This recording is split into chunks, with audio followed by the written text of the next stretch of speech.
friends, it's Wanetah. So today I want to do a video on how I made my own furniture transfers. I used Sunnyscopa rub-off transfer paper. Now the thing about this, here's a little caveat. It's only available in South Korea right now. So it wasn't when I bought it, it was just a normal Amazon purchase. So whenever it comes back to the States, I will link it below because right now shipping is insane. So I wouldn't recommend this right now, but in the future, hopefully, because this one had the best reviews. But if you know of a transfer paper that you love and it's working for you, please let me know because I really found this really helpful.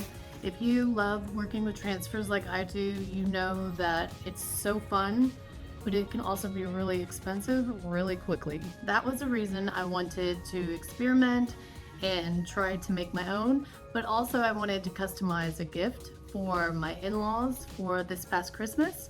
They had just lost their sweet baby girl Jessie, their little Chihuahua, and their family loves Chihuahuas like I love some cats. So I get it. It's very real. It's very deep pain. So I wanted to do something to make them a gift that was meaningful while I was experimenting with this. So without further ado, let's do it. I'm going to switch to voiceover mode so my hair does not get frizzy. Alright, the first thing I did was go into MidJourney to create my image. If you've never used MidJourney, don't be intimidated. If you'd like a full tutorial from a non-techie like me, let me know in the comments. Otherwise, there are fantastic YouTube videos out there already. But for this video, I created my own customized image of a Chihuahua. Actually, I created 4 Chihuahuas because I wanted to put a different one on each coaster. Once I had my images, I moved over to Canva. Now, I have a Canva Pro account, but you absolutely don't need one to do this.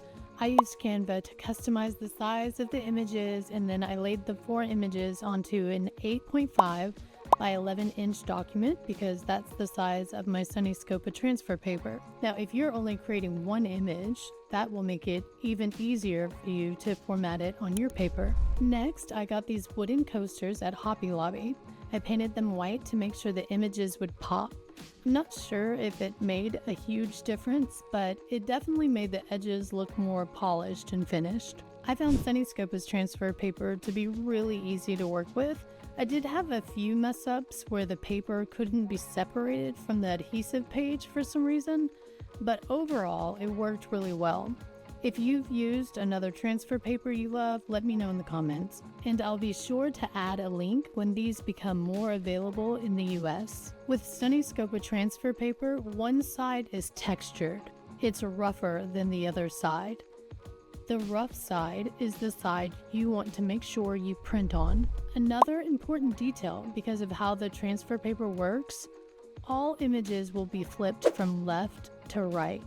This matters when you're printing text or anything that needs to face a specific way.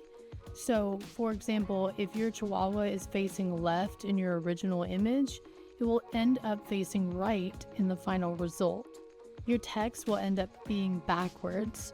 So just be sure your image is flipped before you print. Now here I'm just using my regular DeskJet printer. It's nothing fancy, but it worked fine for this project. I just made sure I was printing on the correct side of the paper, which is the rough side. The images printed beautifully. I was really happy with the color quality.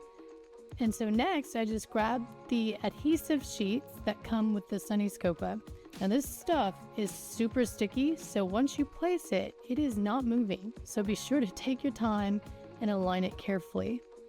After placing the adhesive, I smoothed it out and I cut out my images. And then I peeled off the backing and I applied the transfers to the coasters. Now this is why it's crucial to double check that your images are printed correctly and flipped if necessary. And now for the rubbing. If you've never used transfer paper before, just know that you'll be rubbing a lot more than you see in this video. But I will say with Sunnyscopa, the backing paper peeled off really easily and the image transferred beautifully. See how quickly I'm peeling it off? That's not always the case with transfer paper. Yay, it's so cute! For the final step, I sealed the coasters with Mod Podge clear acrylic sealant. You can also use polyurethane for a stronger finish. I want these coasters to be functional, so I'll see how they hold up over time. If I'd make them again, I might use something more durable just to be safe. And here are the final results. I think they are so adorable. Let me know in the comments what you think. Now it's time to wrap them up. My family loves turquoise, so I am making that happen. In case you're wondering, this was an image I printed on canvas, about the same size as the coasters. It was a small keepsake of Jessie, our lead friend. The photo quality wasn't perfect, but these transfers actually work really well on canvas. If you have a high quality image, it'll pop even more. And so of course, this video is dedicated to our little friend Jessie. Thank you so much for watching. I hope you found this helpful. If you did, consider liking and subscribing so you can get all of my future DIY till I die videos just like this.